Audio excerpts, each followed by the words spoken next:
The Osterhout Free Library has served Wilkes-Barre for 125 years. When prominent merchant and real estate magnate Isaac Smith Osterhout died in 1882, he willed a substantial portion of his estate for the establishment of a free public library. In 1887, the board of directors hired Melville Dewey, creator of the Dewey Decimal Library Cataloging System, to act as an advisor. Dewey recommended that the board buy the First Presbyterian Church, built in 1849, and use it as a temporary structure. Hannah Packard James, selected with the advice of Dewey, was the first head librarian, and she organized a collection that numbered 10,000 volumes.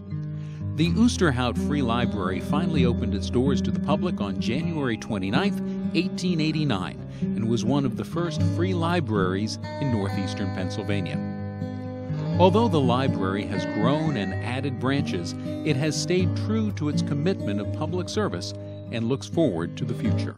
The Osterhout has an interesting history.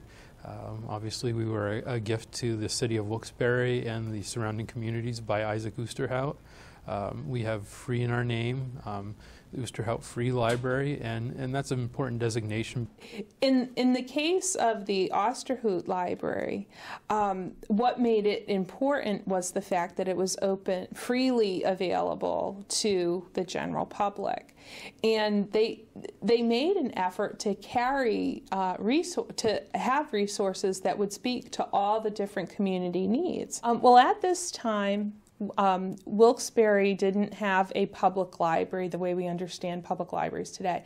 The YMCA had a library, the Historical Society had a library, but those institutions weren't open to the public, freely available for men, women, and children. At one point, the library was basically a closed stack, which means people came and asked the librarians to retrieve books for them.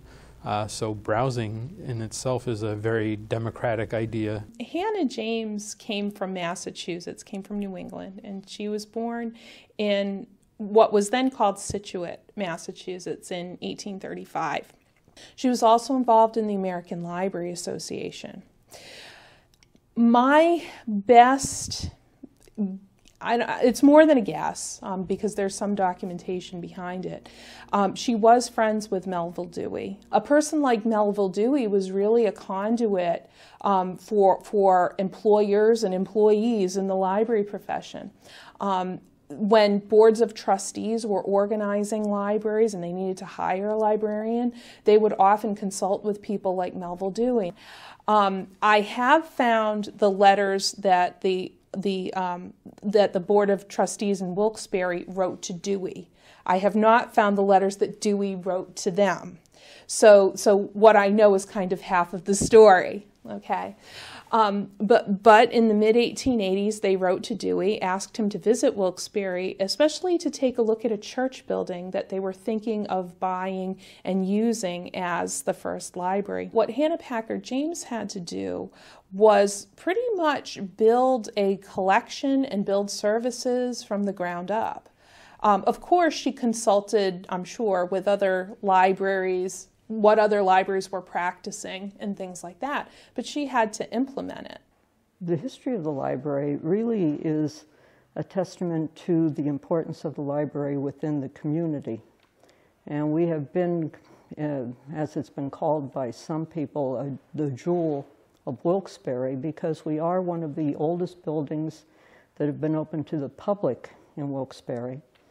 And we have continuously served the public. It's a place for people to come to learn, to imagine, and you know, to some extent, one might say can be a free education. Any library to me is special, but this one in particular because it has overtones of the church, and it brings peace to people.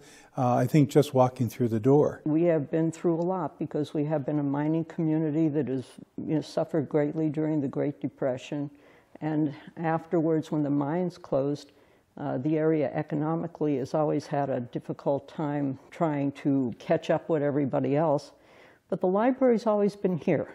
We've always been a bedrock for for people who had nowhere else to turn and did not have the financial wherewithal to go other places. Yeah, it's truly amazing. I mean, as much as the board is committed to the library, I would tell you that it's the people that work here that make the library what it is. And they're not, 5-year veterans. They're 20, 30.